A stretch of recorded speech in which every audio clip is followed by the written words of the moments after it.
Habayakran bekinong patay kubor, Menteri Rangba ke Jylla Meghalaya, Conrad Kongkal Sangma ulong bamenta, ke Sorkar kedang Khmih benya bha, namar bakin nang don gijing kebani kendo ha kebaidai, bat gajing penbena, ya ka Ktien Khasi Garo kum ki official language jong ke Jylla. Namar kila bani kendo gijing kebaidai ba gijing tho ki kot kislan ki file noting ha ka kam Sorkar. Bar ula ainu kesa belada ya kijing tho akikot kisla ne file noting la ban le ak Ktien Garo hato kan kan penmi kijing bat kumno an le lada jabu officer udai ubakran ya ka Ktien Khasi bat English bat on la ban sngo bat on mat jing haka kam shakri pat ba. Menteri Rangba ulong bahadian bagi Khmih benya bah halor ki benta baro on sala ban shimikarai benya chekmat kam tama bagi Sorkar kakwa bagi Ktien Khasi bat Garo bakin long ki official language jong ke Jylla. Henry ke Sorkar kan hak ban Khmih benya bah bat ban shimikarai halor kan kakam. Basically, as I said in the earlier times also, the issue of declaring an official language depended on the definition of what official language means. So therefore, all these aspects are even being examined even today. There are logistical challenges in terms of simple aspect, as I said, that tomorrow, if the file notings in the government files, can be done in, say, Garo language. Will that be an issue or not? How will we handle that? So the files, if somebody makes a noting in Garo, then suppose as an officer who speaks Khasi and English is not able to then make comments or understand, then we will have challenges in governance process also. So if those kind of aspects are going to be included, if it's official language, then how do we overcome that challenge? Or if we remove that aspect and say, well, government communication in notings in the files will not be in, need not be in Khasi and Garo. Well, will that then meet the definition of being official? So we'll have to see all those aspects and then only decide on how we move ahead with this. Because yes, as a government and as a chief minister of the state, definitely we would want it to be included as an official language, both Khasi and Garo. We would definitely want it.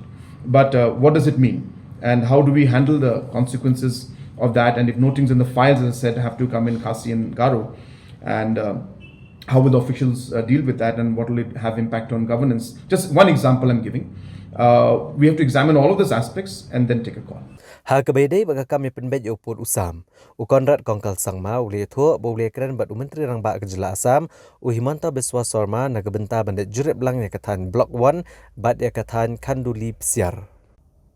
Nalor kan ye uli tho ru bagi Regional Committee kelas sedang ban penkre akakai pot jongki bat lakem ilenti bikin IT akakai pot aswa kalai pui terik una opera mentang kesnam. Bat hadin kan ye niatai sani bha bagi komiti beper ban sashemekarai. Menteri Rangba ke Jylla ulong bagi Sorkar Assam bat Meghalaya hadu menta kempat IT ya gejing toket jong ke CBI halo gejing siat ke belajar ha kesnong mukro ak arpuar terik unai wieng hajar arpuar. Ulong baban pentre kam yakum ke negarai hak ban yat ke lenti ke babro artli ke Jylla ke ban soy ya garai jong ke jingelang ke belalong ha pedeng ki Menteri Rangba ha kalai po terik unai luar ke senam hajar arpulai. Ulong bagajeng peniat jika kam kelas sedang menta bat baro arngut ki Menteri Rangba kiladat ban soy karai jong kejingelang bat ansa shim gi senjam ban ai ya gijing tip shaki commission bat chaka Sorkar India. So the process requires both the states to sign the minutes of the meeting. Once the minutes of the meeting are signed by the chief ministers, only then is it taken as official. And hence that process also requires time because these are words. Even one comma can change the meaning of the minutes, and hence it has been done very, very much in detail. That process has been done now. Both the chief ministers have signed the minutes of the meeting, and once that is done, now the official process of communicating to the necessary different commissions will be taken, and Government of India will be taken up. So it's a process, procedural aspect.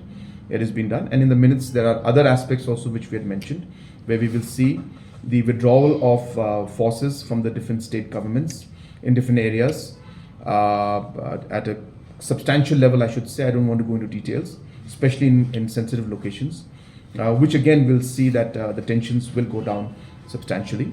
And at the same time, I have been in touch with Assam Chief Minister for our pending visit to the Block 1 area, Kanduli Psiar area, So we expect that some elections are going on. So we had to delay our visit. But right when the elections are over, we expect that we should be visiting Khanduli PCR Block 1 in one particular location. We are yet to decide on the exact location. Ha kabede bagajing sa priang ki kubor bagi MLA berem gejela kata ubak Himalaya Moktan Changpliang ubak da sakyat bahala mare bat ubak George B Lingdo bagi kwa banikon ki election MP. Conrad kongkal sangma ubalong National President ke NPP ulong bakalong babha bagi dan bungut ki bakwa banikon yak election MP na ke Shillong Parliamentary Constituency. Bat ke NPP kampat ai rai ru yano ban ai tiket banikon hendreikan sasyong ban bishar. Conrad kongkal sangma ulong ru bagi bakwa banikon ki election ki hak ban pnya so shwa berkaseng namar on omla ban ai tiket ya ubam pat rung dekhot ha kaseng. And as a party that is democratic in nature, it is our duty to listen to everybody and allow discussions to take place, allow people to give their opinions, their dissent, if there may be, and allow healthy and constructive discussions taking place. But at the end of the day, the party and the leadership will do what is in the best interest of the state and of the party.